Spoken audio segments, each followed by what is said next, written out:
Quitté, l'un des 200 correspondants de France 24 dans le monde.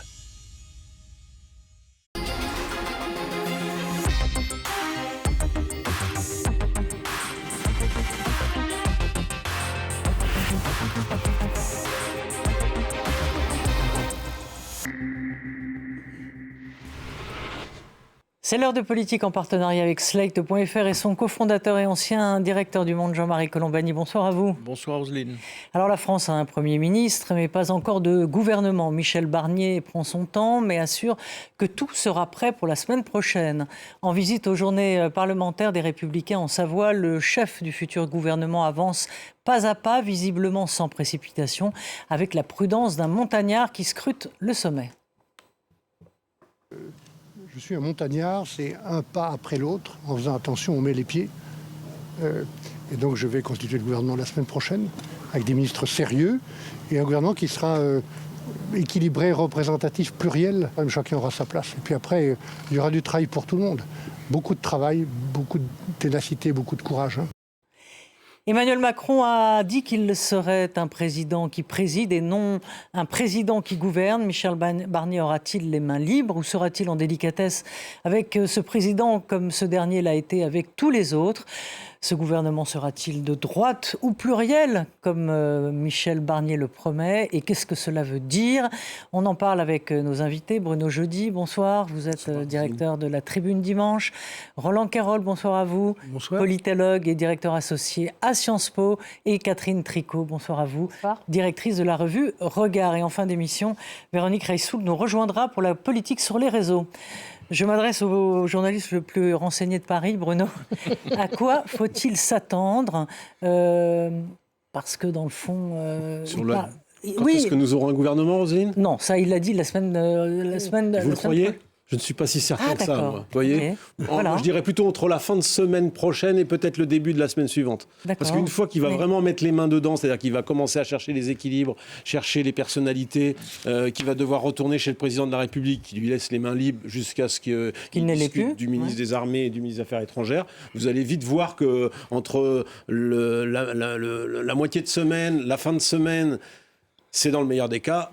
Ça peut prendre encore un peu de temps. Donc, la semaine prochaine, on aura un gouvernement. Après, la semaine, c'est 7 jours. Oui, le gouvernement penchera à droite. Voilà. Oui, le gouvernement sera pluriel. Il n'a pas le choix. Pluriel de quoi ? Pluriel parce que vous êtes dans une situation qui est absolument inédite où ce Premier ministre issu des Républicains ne pourrait pas être soutenu que par un parti qui a moins de 50 députés. Donc le principal groupe qui va le soutenir, c'est le parti présidentiel qui s'appelle Renaissance, qui a 99 députés. Donc s'il n'y a pas des personnalités issues de ce parti, je ne vois pas comment ça fonctionne. Donc vous aurez... Après... Évidemment qu'il va y avoir une bagarre sur le dosage du nombre de personnalités issues des LR, issues des partis qui soutiennent le président, la répartition des postes, l'intérieur, un veut être ministre d'État, il faut monter les enchères, Laurent Wauquiez fait monter les enchères, et comme d'autres, Gérald Darmanin a dévisé sur d'autres ministères, tout ça va être compliqué. Je pense que Barnier... Vous dites que c'est un montagnard, c'est aussi quelqu'un d'expérimenté, il en a vu d'autres, il a été 4 fois ministre. Oui, c'est un bon négociateur. Il doit pouvoir passer cet obstacle. Il va y avoir des cris. Et puis, il peut faire ça en 2 temps. Je ne suis pas sûr que ce soit le plus important. Mais quand même, ça aura du poids parce que Marine Le Pen va regarder tout ça. Et elle a dit qu'elle ne censurerait pas un gouvernement Barnier où il y aurait des personnalités de gauche. Mais est-ce qu'elle ne censurerait pas un gouvernement où il y aurait, par exemple, Xavier Bertrand ? On ne sait pas. On a vu qu'elle ne voulait pas comme lui comme Premier ministre. Donc il y a quand même encore des questions qui se posent. Alors justement, la question de Marine Le Pen, et du Rassemblement national est importante. Roland Querol, est-ce qu'on peut d'ores et déjà dire que ce sera un gouvernement de cohabitation ou pas ? Écoutez, ce sera un gouvernement qui sera toléré par le Rassemblement national. Pour l'instant. Pour l'instant, voilà, c'est ça. On va attendre pas très longtemps la session budgétaire pour voir sur le fond comment ça se passe. Là, dans l'immédiat, pour lui, la difficulté, c'est de trouver des gens de gauche qui viennent. Parce que je ne vois pas des membres du Parlement appartenant au groupe de gauche accepter de venir dans un gouvernement franchement de droite. Il y a déjà une bataille au sein de la droite, au sein des Républicains, qui ne voulaient pas aller au gouvernement. Alors, tout a changé, ils veulent tous y aller. Il va falloir qu'ils choisissent entre ses amis les plus proches, ceux qui vont avoir le droit de monter au gouvernement. Mais alors, à gauche, ça va paraître, si quelqu'un y allait, comme une trahison inacceptable. Donc, je pense qu'il lui faut chercher en dehors du Parlement de personnalités qui ont été marquées à gauche et dont on puisse dire que ça permet de faire du pluralisme. C'est ça, oui. Tout le monde parle parce de que Manuel pluriel Valls. à droite, Tout le monde parle de Manuel Valls, mais depuis quand n'est-il plus à gauche ? Enfin, je ne veux pas me lancer dans cette exégèse, mais je crois qu'il est à la recherche désespérément de personnalités. Oui, mais Ségolène, c'est pareil. Ça fait un peu sourire beaucoup de gens quand on pense que c'est elle qui représente un courant politique. Il y a longtemps qu'elle a cessé d'être l'ancienne candidate à la présidentielle de la gauche. Donc c'est vraiment un boulot difficile. Un gouvernement de cohabitation, oui, parce que c'est la première fois que les Républicains seront dans une majorité gouvernante, mais il aura bien du mal à élargir, et encore plus de mal quand on va commencer à voter au Parlement. Oui, Jean-Marie, la question qui était posée par Bruno, dans le fond, le sursis de Barnier réside en fait dans la magnanimité de Marine Le Pen. Est-ce qu'elle va baisser le pouce ou pas à un moment ? Oui, parce que le groupe de Marine Le Pen est quand même important, et s'il ne s'agrège pas à une demande de motion de censure, la motion de censure ne passe pas. Donc évidemment, elle tient là sa principale influence. Et elle va d'ailleurs provoquer les choses très très vite, parce qu'il y a ce que l'on appelle les niches parlementaires. Et donc à la prochaine qui revient au Front National, ou au Rassemblement National, dans quelques semaines, le Rassemblement national va proposer l'abrogation, ou plus exactement le retour à l'âge de 62 ans et non plus 64 ans. Et donc là, si ce texte était voté, ça mettrait dans le plus grand embarras le Premier ministre. Et ça mettra dans l'embarras, dans l'immédiat, la gauche, parce que la gauche a promis de revenir sur la réforme des retraites. Est-ce qu'elle le fera, etc. Donc on aura une première mesure de l'intensité du contrôle que veut exercer Marine Le Pen lors de ce débat sur la réforme des retraites. Et avec un Premier ministre qui avait dit qu'il retoucherait un certain nombre de choses, qu'il s'inquiéterait des dispositions qui sont trop injustes, etc. Alors que Marine Le Pen, on passe carrément au régime ancien, et la gauche, elle, voulait l'abroger complètement. Donc là, on aura une première épreuve de force.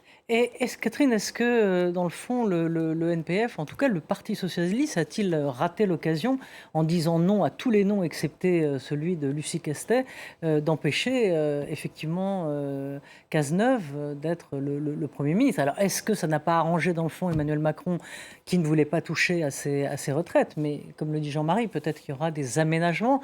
Est-ce que là, la gauche n'est pas tirée une balle dans le pied ? Elle aurait pu revenir, peut-être aussi, en force. Je dirais que là, il y a une guerre d'histoire, de storytelling. Oui. En vérité, on ne sait pas si Emmanuel Macron aurait jamais nommé Bernard Cazeneuve, surtout à partir du moment où Bernard Cazeneuve a dit « je ne serai pas un homme de gauche pour faire une politique de droite ». Et qu'il avait annoncé lui-même sa volonté de revenir sur la réforme des retraites. À partir de ce moment-là, ça me paraissait compliqué que Bernard Cazeneuve soit désigné. Et par ailleurs, je ne vois pas comment Bernard Cazeneuve aurait pu faire une politique de gauche sans le soutien de la gauche. Or, la gauche était unie sur un programme et un nom. Le programme du Front Populaire et Lucie Castet. Cette alliance à gauche, elle est fragile. Et donc, je ne sais pas si Olivier Faure avait véritablement le loisir de le chahuter, cet équilibre-là.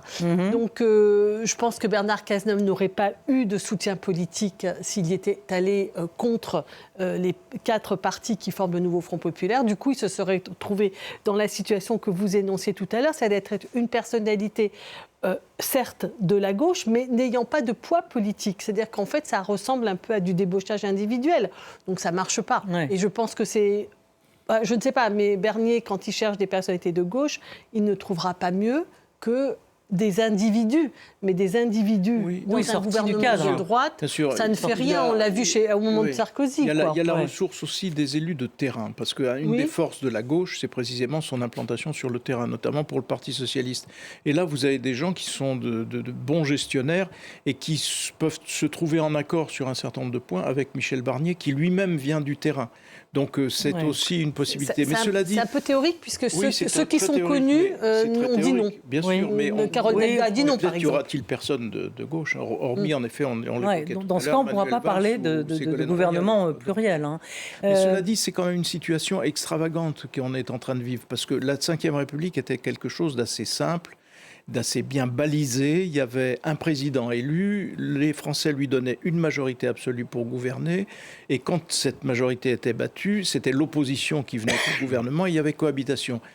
Là, il y a 11 groupes à l'Assemblée nationale. On ne peut même pas savoir s'il y aura une cohabitation ou quelque chose d'autre. Il y aura en tout cas une cohabitation à organiser entre le président et le Premier ministre, entre le Premier ministre et le leader du premier groupe à l'Assemblée nationale, c'est-à-dire Gabriel Attal, et ainsi de suite. Et il n'y a plus de grille de lecture nécessaire. Et puis il y a cette menace permanente de la censure sur les épaules du gouvernement. De combien de temps disposera-t-il pour agir? Et combien de temps lui laissera Marine Le Pen pour agir et pour déployer des actions qui pourraient être intéressantes? Si bien que on voit bien que beaucoup d'acteurs aujourd'hui ont intégré l'idée que une crise va survenir et va survenir plutôt rapidement. Donc on va se tourner vers la démission du président de la République. Donc on va espérer avoir une élection présidentielle anticipée. Je pense que ça, c'est le calcul de Jean-Luc Mélenchon. C'est peut-être pas le Et d'Édouard Philippe, peut-être. Néanmoins, ça pèse déjà sur le comportement des acteurs. Absolument, donc c'est quand même ouais. une situation assez extraordinairement difficile. Et surtout, est-ce que Emmanuel Macron, Bruno, va supporter de ne plus être au four et au moulin?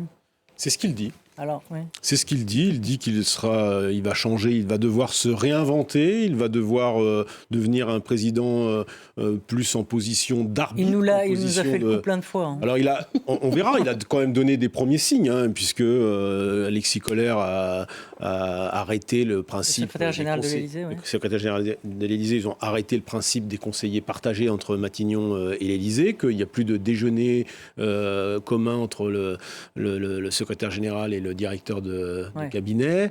Donc on revient à un fonctionnement assez normal et même assez, de cohabitation. De cohabitation. Il laisse aussi les mains libres à Michel Barnier pour constituer son gouvernement. Il dit lui-même que s'il ne veut pas reprendre de sortant, il ne prend pas de sortant. Oui, il fait ce qu'il veut. Il fait ce qu'il veut. Il est évidemment qu'il regardera le domaine réservé, les armées et les affaires étrangères, en expliquant que Michel Barnier est très raisonnable sur ces questions-là. Je ne crois pas qu'il y ait beaucoup de différences de ligne. Donc ça, c'est... Moi, je crois plutôt que Michel Barnier a quand même beaucoup de latitude, et dans un premier temps, là aussi. Oui, mais et de toute façon, Emmanuel Macron... il n'a pas le choix. Il n'a pas tellement le choix. Hein. Il a eu du mal à trouver un Premier ministre qui soit non censurable selon ses propres mots. Il a cherché. Ce n'était pas son premier choix. Non. C'était plutôt un choix défendu par le secrétaire général, mais qui était plutôt le 3e ou le 4e.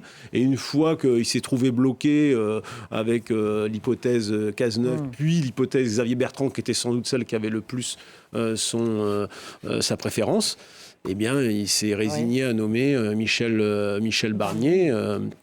Dont la ligne est quand même peut-être plus éloignée que celle de Xavier Bertrand. Alors, écoutez ce qu'en pense Édouard Philippe, qui lui, donc, la semaine dernière, a déclaré qu'il était candidat à l'élection présidentielle, sans préciser que c'était... Quelle date c'était, puisque peut-être qu'il pariait sur une présidentielle anticipée. En tout cas, sur le rôle du président, on écoute ce qu'il en pense.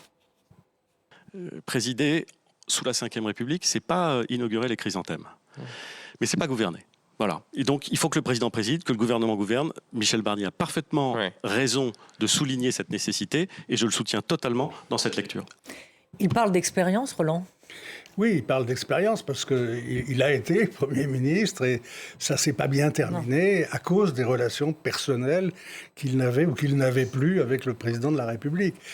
Cela dit, moi je pense que ça ne sera pas le problème principal de Barnier. Mon hypothèse, c'est que Macron va jouer le jeu, que c'est son intérêt. Il a tellement dit on entre dans un nouveau système, c'est la République parlementaire, il faut respecter le vote des électeurs. J'ai perdu, il l'a quand même dit 2 fois.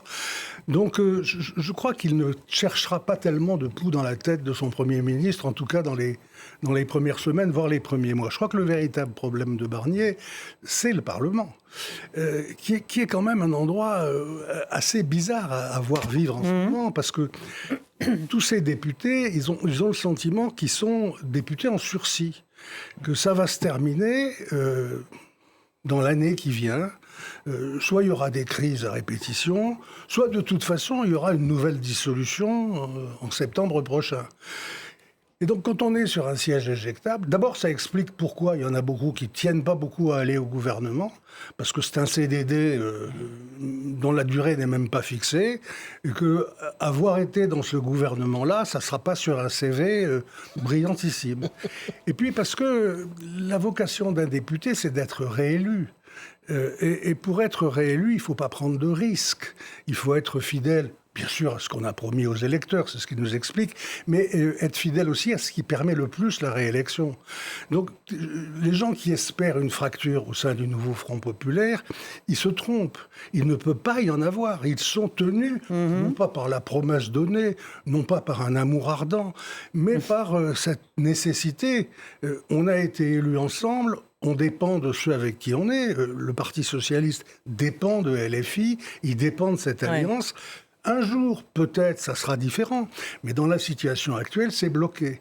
Et donc, c'est très difficile de travailler avec un Parlement qui est à ce point bloqué et qui a à ce point des arrière-pensées sur la durée de vie de cette pseudo-majorité. Et puis c'est pour peut-être Emmanuel Macron se mettre aussi un peu à l'abri. Quand Édouard Philippe dit un président, c'est pas pour inaugurer les chrysanthèmes. Enfin bon, on se souvient qu'en 86, François Mitterrand, lorsqu'il prend Chirac, François Mitterrand reprend de la vigueur dans les sondages. Donc c'est une façon de se mettre à la fois en retrait et terminer peut-être son quinquennat, pas paisiblement, c'est pas le mot, mais au moins de limiter la casse. Oui, c'est ce qu'il peut espérer au maximum, c'est de limiter la casse, en effet, parce que François Mitterrand, lui, s'est représenté victorieusement grâce à la cohabitation, qui lui a permis justement de redevenir en prise avec le pays. Et la seconde cohabitation était différente avec Édouard Balladur. Il ne pouvait pas se représenter et il a aimé d'ailleurs passer le relais à Jacques Chirac, François Mitterrand. Là, on n'est pas du tout dans la même situation. On est face à un président qui a quand même été désavoué 3 fois dans la période récente. Les européennes, le premier tour des législatives, le second tour des législatives, ça fait beaucoup quand même.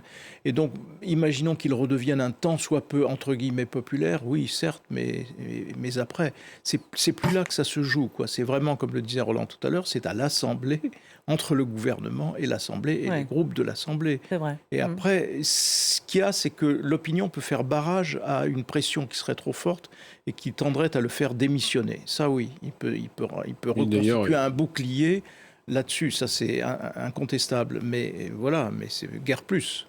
Vous dites non sur la démission ? Non, moi je crois que je ne mise pas sur la démission du président de la République. Son mot, c'est de dire je ne suis pas du genre à lâcher l'affaire. Et je pense que, pas le général de l'armée. Et que ceux qui le pensent se le tiennent pour dit. C'est en grosso modo ce qu'il dit.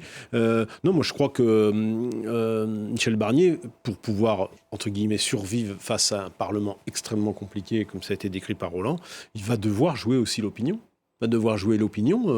Et essayer de... parce que s'il veut avant... non, mais jouer l'opinion, ça veut dire prendre des sujets, prendre des textes et montrer que l'opinion peut être d'accord avec lui, ce qu'il va défendre. Il n'a pas beaucoup de solutions s'il veut vraiment faire quelque chose. Sinon, il est condamné à passer le budget et après ne plus rien faire. Enfin, il n'a pas de majorité. Donc, de toute façon, s'il veut être un Premier ministre qui soit autre chose qu'un Premier ministre qui ne fait rien, ne pourra avancer qu'avec des textes, des sujets qui trouveront écho positif dans l'opinion et qui lui permettront de trouver un levier face à un Parlement divisé qui, pour des raisons politiques, voire politiciennes, voudront le faire chuter. Il faudra quand même qu'il essaye de faire passer la proportionnelle. Parce que là, c'est une promesse non dite, mais c'est une promesse au Rassemblement national. Et comme peut-être même au Parti socialiste. Ça arrangerait peut-être même le Parti socialiste qui pourrait trouver son autonomie. Tous les partis représentés au Parlement ont la proportionnelle ou une dose de proportionnelle dans leur programme. Sauf LR. Oui, sauf LR. Mais c'est un petit groupe, même si c'est le gouvernement. Et donc, c'est le problème de la proportionnelle, il va aussi être jugé politiquement là-dessus, et notamment par le RN. Donc, s'il temporise, s'il ne fait pas, ça serait aussi un écueil pour lui. Pour revenir au président, ce sera très difficile pour lui, quoi qu'il arrive, parce que les gens sont mécontents, les Français sont mécontents du résultat des élections. Donc ils sont mécontents. Et ils sont mécontents de la dissolution. Donc la dissolution, il va la payer longtemps et très cher, en termes y compris de relations avec les Français.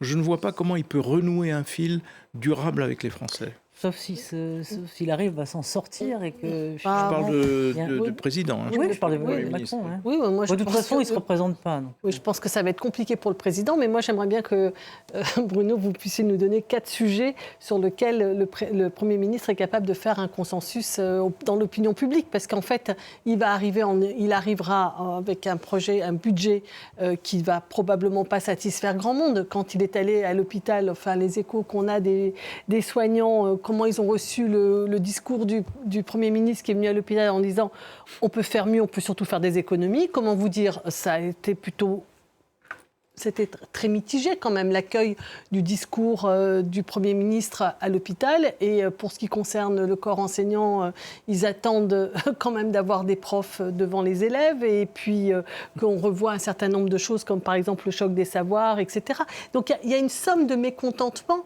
Enfin, je veux dire, quand vous rappeliez que le président de la République et son camp avaient subi trois échecs politiques, c'est qu'ils n'ont pas convaincu. Et là, pour l'instant, la situation est encore plus compliquée.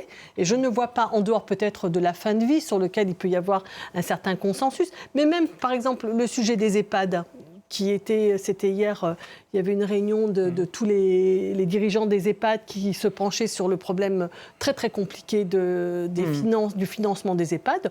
Moi, je ne sais pas si Barnier est capable de sortir une proposition qui pourtant est attendue. Donc, je pense à la fin de vie aux EHPAD, mais il y a d'autres sujets qui ne concernent pas simplement notre société vieillissante. Mais je ne vois pas beaucoup de sujets sur lesquels il y a du consensus. Non, mais il n'y en a pas beaucoup, de toute façon. Mais c'est pour ça qu'il ne fera pas grand-chose. Encore une fois, je pose ça comme possibilité pour lui. Le seul levier qu'il a, c'est de jouer avec l'opinion face à un Parlement qui, de toute façon, beaucoup n'auront d'objectif que de le faire chuter. Donc bon, voilà, il n'a pas beaucoup de solutions et de toute façon, il n'avancera pas sur beaucoup de... Il n'a pas les moyens d'avancer sur beaucoup de sujets. C'est clair. On va parler de la gauche et des règlements de compte qui continuent entre la France insoumise et ses anciens adeptes, dont François Ruffin, qui raconte dans un livre que lorsqu'il était en campagne à Amiens, pour les législatives de 2022, et qu'il croisait un noir ou un arabe, écrit-il, il sortait un tract avec la tête de Mélenchon, et lorsque c'était un blanc, il écrit ça devenait un verrou. Écoutez sa réaction, c'était sur BFM hier. C'est un souci, je l'ai prouvé comme une honte quand j'en venais à faire ça. Et malheureusement, je me confiais à mes camarades qui me disaient « mais on fait la même chose ». Et nous retrouvons à l'Assemblée nationale, le récit est venu de tous les députés de 2 campagnes différentes, d'une campagne menée dans les quartiers qui était bien différente de la campagne menée dans les pavillons. Et d'ailleurs, Jean-Luc Mélenchon, le week-end dernier, dit à un militant « Il faut mobiliser la jeunesse et les quartiers populaires, tout le reste, laissez tomber, on perd notre temps. » Là se trouve la masse des gens qui ont intérêt à une politique de gauche. Bon, c'est du clientélisme, mais c'est pas nouveau sous le soleil. Mais là, c'est dit, c'est révélé, c'est acté, quoi. Roland, quand même... Oui, ce qui est nouveau sous le soleil, c'est une telle affirmation... Oui. D'une différence de stratégie au sein de la gauche. La stratégie de Mélenchon, si j'en crois Ruffin, et c'est plutôt ce que je pense aussi, c'est pas de s'adresser à tous les Français, mais de constituer une majorité sociologique des Français à partir des personnes issues de l'immigration et des gens des quartiers, comme on dit, et d'oublier un peu le reste, parce que c'est là que seraient les bastions qui permettrait de gagner une élection et par exemple une présidentielle. Ça rompt avec le vieil universalisme qu'avait la gauche, où on parlait à l'ensemble du pays. Alors, c'est vrai que la gauche parlait de moins en moins à l'ensemble du pays et que le Parti socialiste a vu se restreindre, voire disparaître, tout ce qui a été longtemps son électorat populaire et qui s'était reporté plutôt vers les cadres moyens et que le RN, lui, profitait et était premier depuis longtemps, chez les chômeurs, chez les salariés, chez les ouvriers, les employés, etc. Et donc, quoi faire par rapport à ça ? Est-ce que la gauche propose toujours de s'adresser à l'ensemble de la population et trouve des moyens pour la séduire, la convaincre, ou est-ce que, suivant la ligne des LFI, on y va avec le bruit et la fureur et on essaye d'arracher ces nouvelles catégories populaires et jouer les quartiers. Ruffin dit il faut jouer en même temps les tours et la ruralité. C'est vrai que ça n'est pas ce que fait tous les jours LFI. Ouais. Et là, il y a une différence considérable qui n'a jamais été vraiment traitée par la gauche. Il y a des accords entre le PS et LFI, mais on n'a pas mis au clair ces différences stratégiques. Elles sont tues ou on fait comme si on n'y croyait pas vraiment. Ouais. Mais à mon avis, c'est là, et c'est un enjeu extrêmement important pour la prochaine période jusqu'à la présidentielle. Et Bruno, que dit ce réveil tardif de Ruffin ? Ruffin a achevé sa campagne par une victoire ric-rac et uniquement parce qu'il y a eu un retrait de candidats. Il a été très amer, cette nouvelle campagne. Ruffin est le seul député insoumis élu dans un autre territoire qu'une banlieue de région parisienne ou de quartier du style Marseille. Et il est confronté directement à la fois au quartier pauvre d'Amiens et à la ruralité qui cerne cette circonscription. Donc il sait ce que c'est d'aller gagner une élection autrement que sur les arguments avancés par tous les autres députés LFI. Donc c'est un témoignage, il faut le prendre comme ça. Alors on peut dire qu'il y a peut-être de la confrontation politique avec Jean-Luc Mélenchon, mais il faut entendre ce que dit François Ruffin. C'est le seul qui a le courage un peu de ruer dans les brancards. Et puis en gros, il se met en travers la route de Jean-Luc Mélenchon, dont il conteste maintenant la ligne ouvertement, les méthodes et aussi la gestion de ce mouvement des Insoumis que Mélenchon a baptisé longtemps de gazeux, mais dont on voit qu'il est totalement verrouillé, soviétisé et qui est totalement à la main de Jean-Luc Mélenchon. Jean-Luc Mélenchon, sa stratégie, je suis d'accord avec Jean-Marie Colombani, c'est la stratégie de l'élection présidentielle anticipée. Jean-Luc Mélenchon a reculé en réalité. Il était Premier ministre en 2022, il ne l'est plus en 2024 aux yeux du reste de la gauche, donc il a reculé. Donc il faut qu'il ait une présidentielle le plus vite possible. L'erreur qu'il fait, c'est qu'il pense qu'il peut la gagner face à Marine Le Pen. Or, à mon avis, c'est là où il fait une erreur majeure, parce qu'il ne pourra pas gagner face à Marine Le Pen. Non, d'autant que il faut que le reste de la gauche le sache. D'autant que le bilan de Jean-Luc Mélenchon de toutes ces années, c'est quand même qu'il est devenu le repoussoir de la vie politique française. L'obstacle qui était 72% des Français disent le détester. Exactement. Alors qu'avant, on pouvait craindre le Rassemblement national, et une majorité le craint encore. Là, on déteste majoritairement, on déteste Jean-Luc Mélenchon. Et on ne peut pas définir mieux que l'a fait François Ruffin, et que Roland a explicité, cette cassure que cherche l'extrême gauche, par tradition. Mais même au plus fort des catégorisations et de l'existence d'une classe ouvrière représentée par le parti de la classe ouvrière, etc. Ce parti de la classe ouvrière qui ne parlait qu'à la classe ouvrière n'a jamais fait plus de 25 ou 30% des voix, mais jamais ne pouvait être majoritaire. Et d'ailleurs, François Mitterrand l'a conduit à la marginalité. De la même façon, là, ce sont les socialistes qui se conduisent eux-mêmes à la marginalité en s'accrochant derrière le wagon de l'extrême gauche. Donc ce sont des choses à courte vue. Ce sont des clivages qui sont dangereux pour la société française parce que c'est un langage d'hostilité, voire un langage de haine. Et ça n'amène nulle part. Ça n'amène jamais à une majorité, en tout cas. Catherine. Alors, le parti que vous appelez le parti de la classe ouvrière, c'est-à-dire en fait le parti communiste, quand il parlait aux ouvriers, il disait toujours...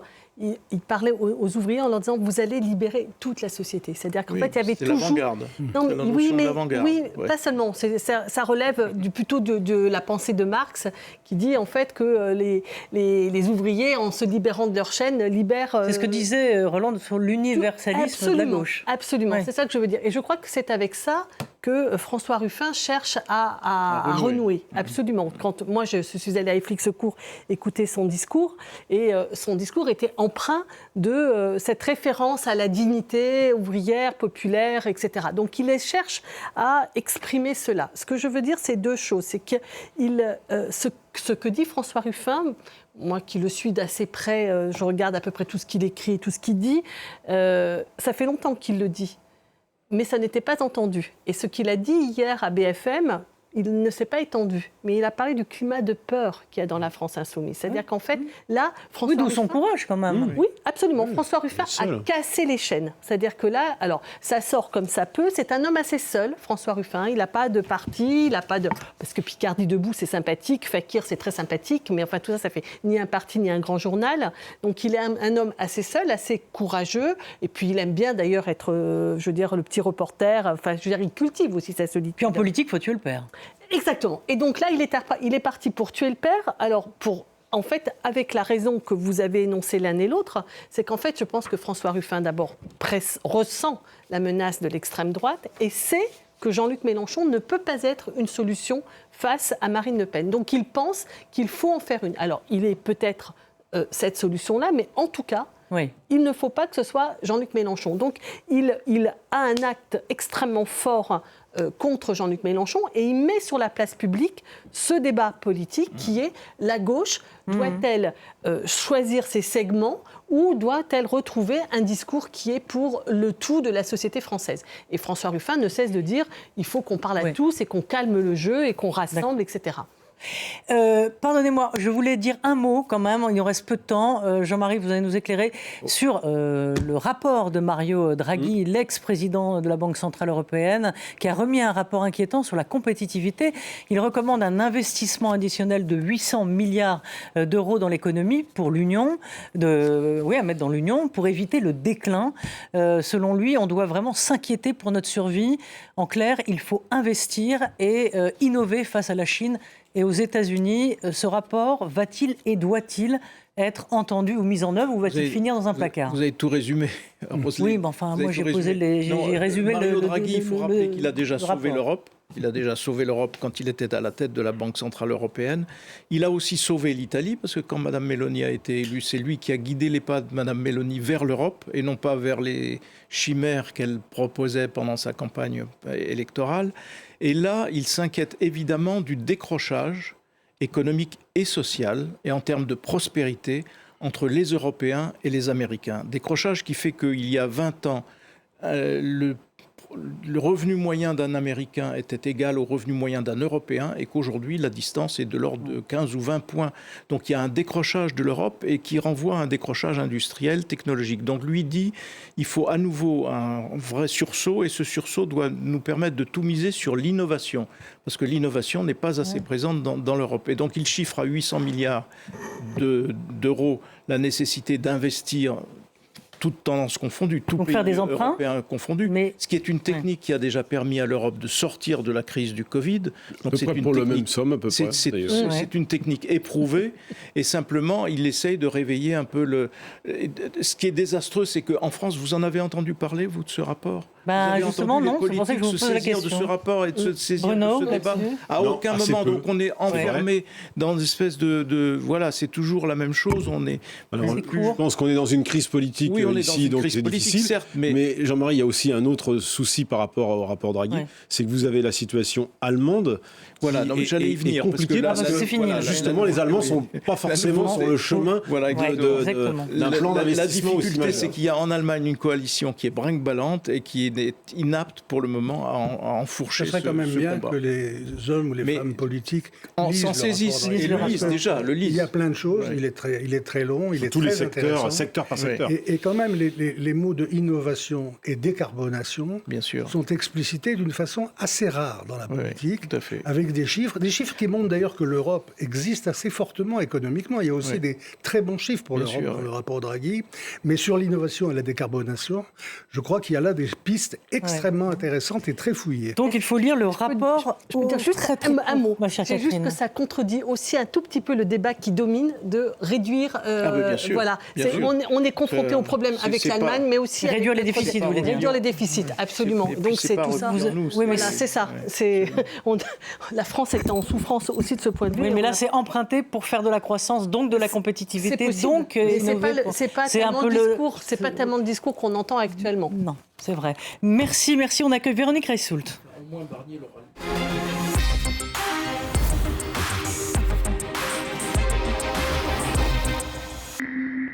Massien, Véronique, installez-vous. Voilà, poussez les petites tables. Le rapport Draghi, c'est sûr.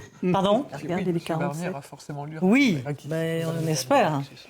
Donc justement, l'image de Barnier, de Michel Barnier sur les réseaux. Eh bien, on a fait un sondage donc, pour le Figaro, qu'on sort ce soir, et on a posé la question est-ce que vous considérez que Michel Barnier est un bon choix comme Premier ministre ? Est-ce que ça correspond à vos attentes ? Bien, la réponse est 54% des Français disent non, c'était pas forcément la personne qu'on attendait, qui correspondait à nos attentes. Et pourquoi ?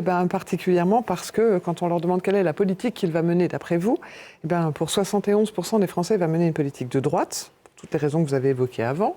C'est très étonnant. Très étonnant. Et 68% disent, ça sera conforme à ce que souhaite Emmanuel Macron. Donc en gros, c'est l'une des raisons pour lesquelles ils considèrent que le choix n'était pas forcément bon. D'autant que arrive tout en dernier, seulement à 27%, le fait qu'il va mener une politique de rupture qui était dans le fond ce que les Français attendaient. Alors on a été regarder ce qui se disait sur les réseaux en résonance avec un sondage quantitatif. Déjà 1,8 million de mentions de M. Barnier depuis le 5, donc on peut dire que ce sujet intéresse les Français. Et pour résumer, cette fois-ci, je vous ai juste pris les 3 émojis les plus repris. Le premier, c'est la France, qui est la priorité pour tous, que les gens soient à droite, à gauche ou sans position politique particulièrement assumée ou annoncée. Eh bien, on voit que la France est le sujet. Le deuxième, c'est ce petit bonhomme, nul besoin de vous expliquer ce que ça veut dire. Il est un petit peu dubitatif, perplexe, il se demande, mais globalement, il n'est pas hostile. C'est pas un bonhomme en colère, c'est pas... Voilà. Les Français se disent, voilà, ils attendent, ils sont dubitatifs, est-ce comme que ça RN va le faire ? Un peu, comme Marine Le Pen, tiens, c'est Marine Le Pen. Voilà. Et surtout, ils ont envie que ça fonctionne, ils ont envie de sortir de cette situation. C'est pour ça que vous avez la petite alarme, enfin je cherche un gyrophare qui dit il y a une priorité parce qu'ils trouvent qu'ils voudraient que ça fonctionne, donc il faudrait aller vite, qu'ils veulent sortir de la situation actuelle et le message que je vous passe là est à l'image de ce que ressentent les gens. Ils disent là la situation ça devient quand même beaucoup trop étrange. Peut-être que j'ai pas suivi, mais il a démissionné de son rôle de ministre démissionnaire qui s'occupe des finances en attendant que Barnier désigne un successeur. Donc c'est le départ de M. Le Maire à Bercy, qui a expliqué combien les choses étaient formidables et qui a dit au revoir. Mais donc en fait les Français regardent, mais là maintenant ça commence à être urgent. Là, il va falloir faire quelque chose parce que si les démissionnaires démissionnent vraiment et qu'on ne sait pas qui remplace, c'est compliqué. Donc le dubitatif était un peu pour ça. On passe à un autre débat, celui de Harris Trump qui a dit que les Haïtiens d'ailleurs mangeaient des chats et des chiens. Mais oui, on va y revenir. Ouais. Alors le premier truc, c'est que en termes de chiffres, forcément 1,8 million, on se disait on est confort sur le président, ça intéresse. Là, on est à 30 millions juste sur le débat. Voilà. Pareil, je me suis dit, tiens, je vais vous faire le coup des émojis sélectionnés. Alors ils en ont un en commun. Non, 30 millions en tout, juste pendant le débat.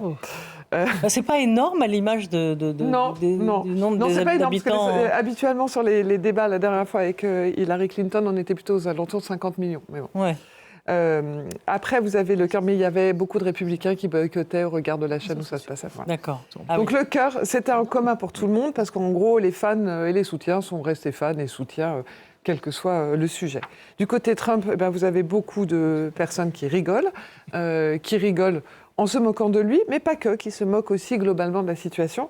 Mais c'est plutôt des messages démocrates qui sont remontés assez fortement. Et puis, les républicains, eux, ont toujours parlé de, les États-Unis, le pays, et on revient sur Make America Great Again.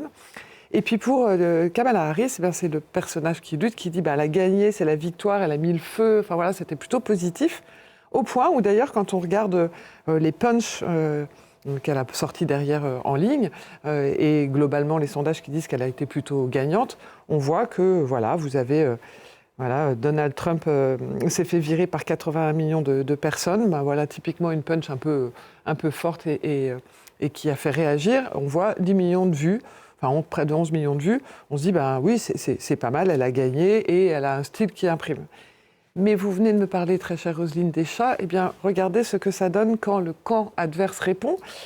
Donald Trump Jr., quand lui, il fait une blague sur Save Your Pet, alors là, ça a été coupé, mais en fait, c'est 25 millions de vues. Vous auriez dû avoir la mention en dessous. Voilà. Et donc c'est pour vous dire que c'est plus vu, plus repris, ça suscite plus d'engagement. Ouais. Alors vous dites, c'est rigolo, tout ça. C'est pas très grave, c'est des punchs improbables.